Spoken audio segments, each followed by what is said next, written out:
दोस्तों नमस्कार, आप सभी का स्वागत है आपके अपने यूट्यूब चैनल एक्सेस एकेडमी पर। दोस्तों टीजीटी पीजीटी नागरिक शास्त्र रिमाइंडर सीरीज के अंतर्गत आज की इस वीडियो में प्रस्तुत है नागरिक शास्त्र अथवा राजनीति विज्ञान के महत्वपूर्ण प्रश्नों का वन लाइनर रिवीजन नोट्स, जो आप सभी की आगामी परीक्षाओं जैसे TGT PGT LT grade, GIC प्रवक्ता, government degree college, assistant professor, Kendriya Vidyalaya संगठन और नेट जेआरएफ के लिए बहुत ही उपयोगी है। दोस्तों आज की इस वीडियो में हम नागरिक शास्त्र के अंतर्गत भारतीय संविधान के महत्वपूर्ण टॉपिक राष्ट्रपति, उपराष्ट्रपति, महान्यायवादी एवं महालेखा परीक्षक से संबंधित महत्वपूर्ण वन लाइनर प्रश्नों को रिवीजन करेंगे। तो आइए शुरू करते हैं आज का वीडियो। देखते हैं आज के वीडियो का पहला प्रश्न है साथियों, भारतीय संविधान का कौन सा अनुच्छेद राष्ट्रपति को क्षमादान की शक्ति प्रदान करता है? तो भारतीय संविधान का अनुच्छेद 72 राष्ट्रपति को क्षमादान की शक्ति प्रदान करता है। अगला प्रश्न है, राष्ट्रपति का रिक्त पद कितने दिनों के अंदर अवश्य भर लिया जाना चाहिए? यदि किसी कारणवश राष्ट्रपति का पद रिक्त हो जाता है तो उसे 6 माह के भीतर अवश्य भर लेना चाहिए। अगला प्रश्न है, भारत के राष्ट्रपति का चुनाव किस पद्धति द्वारा होता है? तो भारत के राष्ट्रपति का चुनाव एकल संक्रमणी मत प्रणाली के द्वारा होता है। अगला प्रश्न है, भारत के राष्ट्रपति किस निर्वाचक मंडल द्वारा चुने जाते हैं? वह मिलकर बना होता है, अर्थात भारत के राष्ट्रपति का निर्वाचन जिस निर्वाचक मंडल के द्वारा किया जाता है उसमें कौन कौन सम्मिलित होता है? भारत के राष्ट्रपति के निर्वाचक मंडल में संसद तथा राज्य या संघ राज्य की विधानसभाओं के निर्वाचित सदस्य जो हैं वो सम्मिलित होते हैं। भारत का राष्ट्रपति डैश डैश डैश द्वारा निर्वाचित किया जाता है, तो भारत का राष्ट्रपति निर्वाचक मंडल द्वारा निर्वाचित किया जाता है। अगला प्रश्न है, भारत के राष्ट्रपति को निर्वाचित करने वाले निर्वाचक मंडल के सदस्य होते हैं, तो वो होते हैं लोकसभा के सभी निर्वाचित सदस्य, राज्यसभा के निर्वाचित सदस्य तथा राज्य या संघ शासित राज्य के विधानसभाओं के निर्वाचित सदस्य। अगला प्रश्न है, राष्ट्रपति की शक्तियों के संबंध में सही कथन कौन सा है? तो राष्ट्रपति के शक्तियों के संबंध में सही कथन है वह निर्वाचन आयोग को की अनुशंसा पर अनुच्छेद 103 के अंतर्गत किसी संसद सदस्य को अयोग्य घोषित कर सकते हैं। अगला प्रश्न है, भारतीय संविधान का अनुच्छेद जो संसद को इस बात के लिए समर्थ बनाता है कि वह राष्ट्रपति एवं उपराष्ट्रपति के पदों का मृत्यु, त्यागपत्र, हटाए जाने या अन्यथा की वजह से रिक्त हो जाने पर आकस्मिकता के लिए प्रावधान करे, वह है भारतीय संविधान का अनुच्छेद 70। अगला प्रश्न है, पॉकेट वीटो का उपयोग करने वाले भारत के प्रथम राष्ट्रपति कौन थे? तो पॉकेट वीटो का उपयोग करने वाले भारत के प्रथम राष्ट्रपति ज्ञानी जैल सिंह थे। आप सभी लोगों के लिए प्रश्न है कि आप सभी लोग कमेंट करके बताएं कि ज्ञानी जैल सिंह के द्वारा पॉकेट वीटो का उपयोग किस अध्यादेश के खिलाफ और कब किया गया था।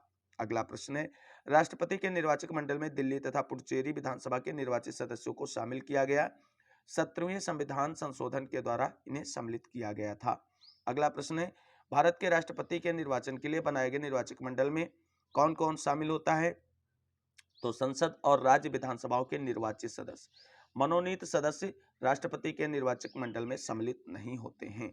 अगला प्रश्न है, राष्ट्रपति के चुनाव में कौन भाग नहीं लेता है? तो राष्ट्रपति के चुनाव में विधान परिषदों के निर्वाचित सदस्य भाग नहीं लेते हैं। अगला प्रश्न है, भारत के राष्ट्रपति के निर्वाचन संबंध में गलत कथन कौन सा है? तो सूची पद्धति गलत कथन है। अगला प्रश्न है, राष्ट्रपति की मृत्यु हो जाने के बाद उपराष्ट्रपति उसके कार्यभार को कब तक संभालता है?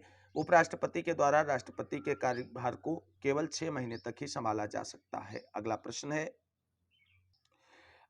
है दोस्तों कि राज्य के मंत्रिमंडल की बैठक की अध्यक्षता कौन करता है? तो राज्य के मंत्रिमंडल की अध्यक्षता मुख्यमंत्री करता है।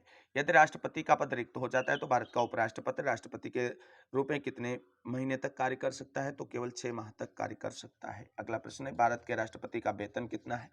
भारत के राष्ट्रपति का वेतन 5 लाख रुपए प्रति माह है। अगला सही सुमेलित तथ्यों पर कुछ नजर डालते हैं, जिसके अंतर्गत प्रमुख पदाधिकारी और उनके प्रतिमाह वेतन को दिया गया है। तो भारत का राष्ट्रपति 5 लाख रुपए प्रतिमाह, उपराष्ट्रपति को 4 लाख रुपए प्रतिमाह और राज्यपाल को 3.5 लाख रुपए प्रतिमाह, सुप्रीम कोर्ट के मुख्य न्यायाधीश को 2.80 लाख रुपए प्रतिमाह, सुप्रीम कोर्ट के अन्य न्यायाधीशों को 2.50 लाख रुपए प्रतिमाह और उच्च न्यायालय के मुख्य न्यायाधीश का वेतन 2.50 लाख रुपए प्रतिमाह, उच्च न्यायालय के अन्य न्यायाधीशों का वेतन 2.25 लाख रुपए प्रति माह है। वहीं नियंत्रक एवं महालेखा परीक्षक का वेतन 2.50 लाख प्रति महीने है। भारत का कैबिनेट सचिव 2.50 लाख रुपए, वहीं संघ लोक सेवा आयोग के अध्यक्ष को 2.50 लाख रुपए प्रति माह का मानदेय प्राप्त होता है। अगला प्रश्न है, भारतीय संविधान के अंतर्गत राष्ट्रपति द्वारा अनुच्छेद 123 के तहत जारी अध्यादेश के संबंध में कौन सा कथन सही है? तो अनुच्छेद 123 के तहत जारी अध्यादेश के संबंध में सही कथन है कि राष्ट्रपति अध्यादेश तभी जारी कर सकते हैं जब संसद के दोनों सदनों का सत्र न चल रहा हो। अध्यादेश का वही बल है जो संसद द्वारा निर्मित कानून का है और उसकी मर्यादाएं संसद के अधिनियम के समान ही होती हैं तथा संसद के दोनों सदनों के पुनः समवेत होने पर उनके समक्ष उस अध्यादेश को रखा जाता है। अगला प्रश्न है, राष्ट्रपति द्वारा जारी अध्यादेश के संबंध में कौन सा कथन सही नहीं है? तो अध्यादेश के कथन में जो कथन सही नहीं वो है, अध्यादेश जारी करने के लिए यह समाधान होना जरूरी नहीं है कि ऐसी परिस्थितियां विद्यमान है जिनके कारण तुरंत कार्रवाई करना अपेक्षित है। अगला प्रश्न है, भारतीय संविधान का वह अनुच्छेद कौन सा है जो राष्ट्रपति को अध्यादेश जारी करने की शक्ति प्रदान करता है? अनुच्छेद 123 राष्ट्रपति को अध्यादेश जारी करने की शक्ति प्रदान करता है। राष्ट्रपति अध्यादेशों को कब लागू कर सकते हैं? राष्ट्रपति अध्यादेश तभी लागू कर सकते हैं जब संसद का सत्र चालू नहीं होता है। राष्ट्रपति पर महाअभियोग लगाने का अधिकार किसे प्राप्त है? राष्ट्रपति पर महाअभियोग लगाने का अधिकार संसद के दोनों सदनों को प्राप्त है। अगला प्रश्न है, भारत के राष्ट्रपति पर महाअभियोग संसद के किसी भी सदन में प्रस्तावित किया जा सकता है। ऐसा कोई प्रावधान नहीं कि लोकसभा या राज्यसभा में ही प्रस्तावित किया जाएगा। अगला प्रश्न है, भारत के संविधान के किस अनुच्छेद के अंतर्गत भारत के राष्ट्रपति पर महाअभियोग चलाया जा सकता है? अनुच्छेद 61 के तहत भारतीय संविधान में वर्णित है कि भारत के राष्ट्रपति पर महाअभियोग चलाकर उससे उसके पद से हटाया जा सकता है। अगला प्रश्न है, भारत के राष्ट्रपति द्वारा नियुक्ति नहीं की जाती है तो भारत का राष्ट्रपति उपराष्ट्रपति की नियुक्ति नहीं करता है। अगला प्रश्न है, राष्ट्रपति अपना त्यागपत्र किसको संबोधित कर दे सकता है? राष्ट्रपति अपना त्यागपत्र उपराष्ट्रपति को देता है। अगला प्रश्न है, यदि भारत को राष्ट्रपति को अपना पद त्यागना हो तो उसे पद त्याग का अपना पत्र किसे संबोधित करना होगा? उपराष्ट्रपति को ही देना होगा। यदि भारत के राष्ट्रपति अपना कार्यकाल समाप्त होने के पूर्व अपना पद छोड़ना चाहें तो वह किसे संबोधित कर अपना त्यागपत्र लिखेंगे? तो भारत के उपराष्ट्रपति को संबोधित करते हुए अपना त्यागपत्र लिखेंगे। अगला प्रश्न देखते हैं। अगला प्रश्न है, भारत का राष्ट्रपति संसद सदस्य नहीं होता है क्योंकि उसे यह देखना है कि वह निष्पक्ष रहे। अगला प्रश्न, भारतीय संविधान के अनुच्छेद 53 के तहत संघ की कार्यकारी शक्ति किसमें निहित है? तो भारतीय संविधान के अनुच्छेद 53 के तहत संघ की कार्यकारी शक्ति राष्ट्रपति में निहित है। केंद्र में राष्ट्रपति शासन लगाया जाता है तो केंद्र में राष्ट्रपति शासन कभी भी नहीं लगाया जाता है क्योंकि संविधान में इसका प्रावधान ही नहीं किया गया है। अगला प्रश्न है, संविधान के किस अनुच्छेद ने राष्ट्रपति को सरकार से सूचना प्राप्त करने का अधिकार प्रदान किया है?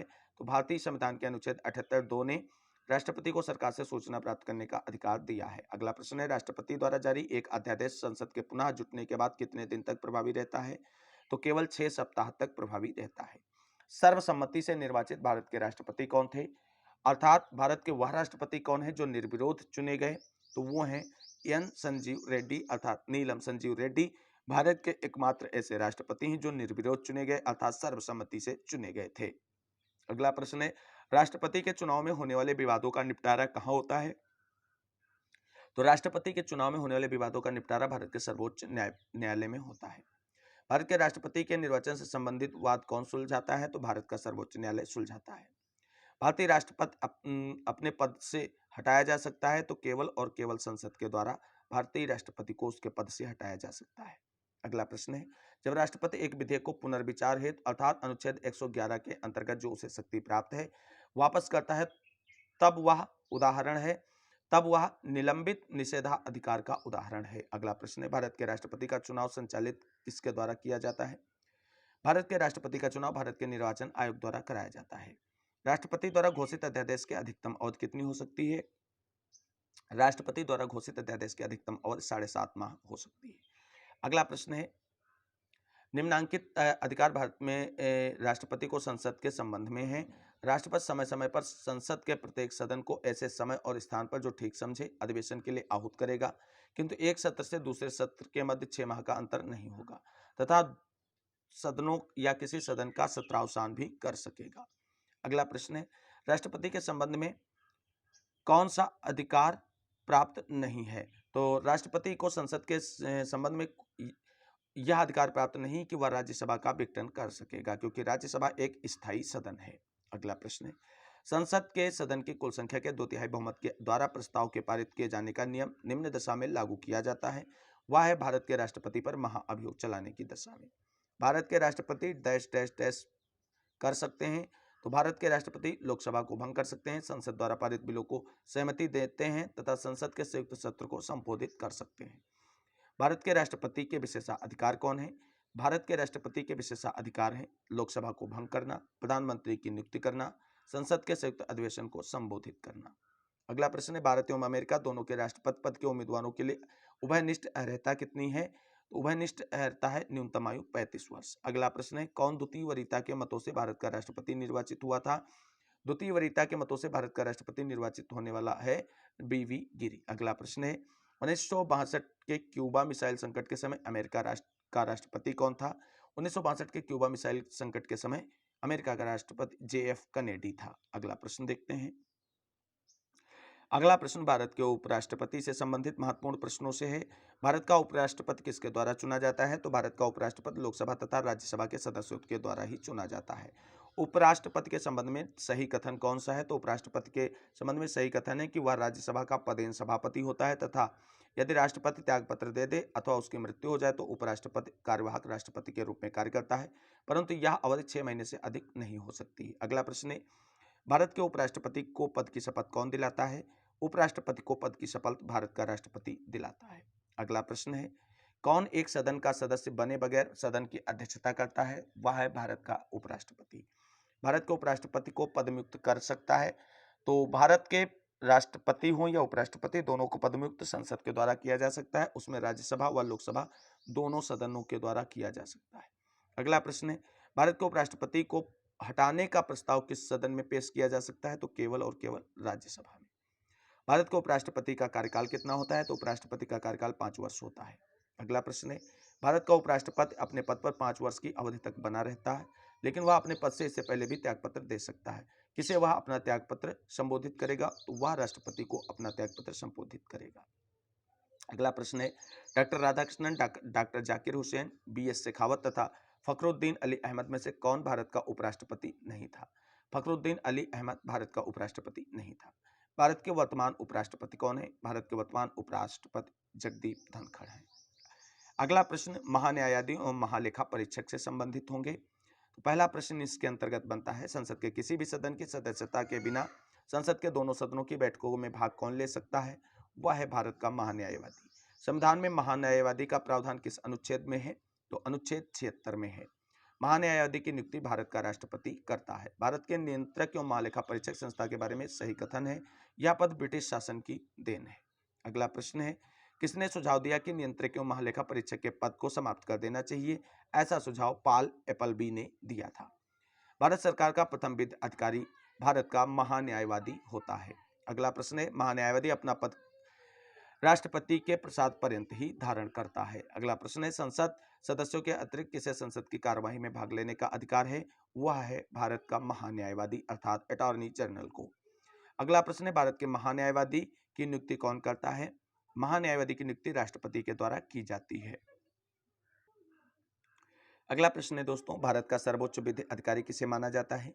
भारत का सर्वोच्च विधि अधिकारी भारत के महान्यायवादी को माना जाता है। अगला प्रश्न है, भारत में नियंत्रक तथा महालेखा परीक्षक की नियुक्ति होती है। तो भारत के में नियंत्रक तथा महालेखा परीक्षक की नियुक्ति भारतीय संविधान के अनुच्छेद 148 के अनुसार राष्ट्रपति के द्वारा की जाती है। आज के वीडियो का अंतिम प्रश्न है कि भारत के नियंत्रक एवं महालेखा परीक्षक की नियुक्ति किसके द्वारा की जाती है? भारत के नियंत्रक एवं महालेखा परीक्षक की नियुक्ति राष्ट्रपति के द्वारा की जाती है। साथियों, आज के वीडियो में बस इतना ही। आज की वीडियो में हमने राष्ट्रपति, उपराष्ट्रपति, महान्यायवादी एवं महालेखा परीक्षक से संबंधित महत्वपूर्ण वन लाइनर प्रश्नों को रिवाइज किया है, जो आप सभी की आगामी परीक्षाओं की दृष्टि से बहुत ही उपयोगी है। आज की वीडियो को अंत तक देखने के लिए सभी साथियों को तहे दिल से शुक्रिया, बहुत बहुत धन्यवाद। कल की वीडियो में आप सभी के बीच उपस्थित होंगे संसद, राज्यसभा, लोकसभा तथा संसद की प्रमुख समितियों से संबंधित महत्वपूर्ण वन लाइनर प्रश्नों के रिवीजन नोट्स के वीडियो के साथ। तब तक के लिए सभी साथियों को जय हिंद, जय भारत, वंदे मातरम। आप सभी साथियों का दिन शुभ हो।